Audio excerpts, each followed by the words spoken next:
Hello friends. അങ്ങനെ ശ്രീദേവി ശ്രീകലയോടായിട്ട് പറയുന്നുണ്ട്, അമ്മേ എനിക്കൊരു 1000 രൂപ തരുമോ? അയ്യോ, 1000 രൂപയായിട്ട് ചുരുക്കിയത് എന്തേ? 5000 രൂപ ചോദിക്കാൻ മേലായിരുന്നു എന്ന് ചോദിക്കട്ടോ. അപ്പോഴേക്കും അനിയത്തി ചോദിക്കുന്നുണ്ട്, ചേച്ചിക്ക് ഇപ്പൊ എന്തിനാ 1000 രൂപ? ആനന്ദേട്ടനോട് ചോദിക്കാൻ മേലായിരുന്നോ?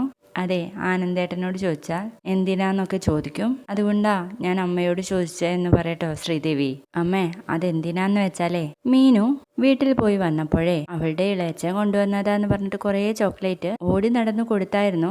ആദ്യമൊക്കെ ഞാൻ വേണ്ട, അവിടുത്തെ അമ്മയോടും വേണ്ട എന്ന് പറഞ്ഞിട്ട് നിൽക്കുമായിരുന്നു. പക്ഷെ അമ്മ ചെന്ന് അവസാനം അവളോട് വാങ്ങി തിന്നു. എന്ത് ജാടയായിരുന്നു മീനുവിന്.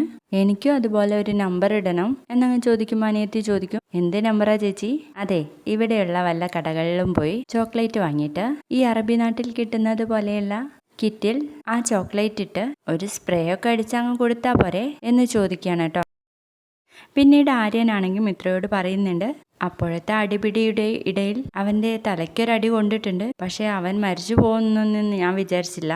അവനെ ആദ്യം കൊല്ലണം എന്ന് വിചാരിച്ചെങ്കിലും കൂടിയിട്ട്.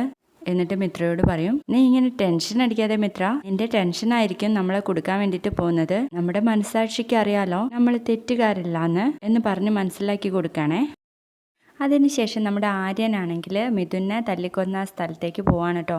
അവിടെ ബോഡി കാണാത്തപ്പോൾ ആരെങ്കിലും എടുത്തു കൊണ്ടുപോയി കാണോ എന്ന് ചോദിച്ച് നിൽക്കുകയാണേ. അപ്പോൾ അതിലൂടെ പോകുന്ന ഒരാൾ വന്നിട്ട്, ഹലോ, എന്ത് തപ്പി നടക്കുക? വല്ല പൈസയും കളഞ്ഞു പോയോ? അതെ ഏട്ടാ, എൻ്റെ ഒരു 100 രൂപ കളഞ്ഞു പോയായിരുന്നു. അതിനിവിടെ വന്നായിരുന്നോ?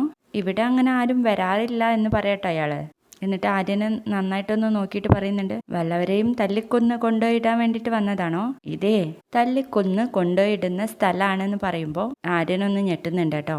ഏയ് അല്ല ഏട്ടാ, ഞാനേ റിയൽ എസ്റ്റേറ്റ് നടത്തുന്ന ഒരാളാ. അപ്പോൾ സ്ഥലം വിൽക്കാനുണ്ടെന്ന് പറഞ്ഞപ്പോൾ വന്ന് നോക്കിയതാ. എന്നിട്ട് ആര്യൻ ചോദിക്കും, ഇത് കൊന്നു കൊണ്ടുപോയിടുന്ന സ്ഥലമാണല്ലേ?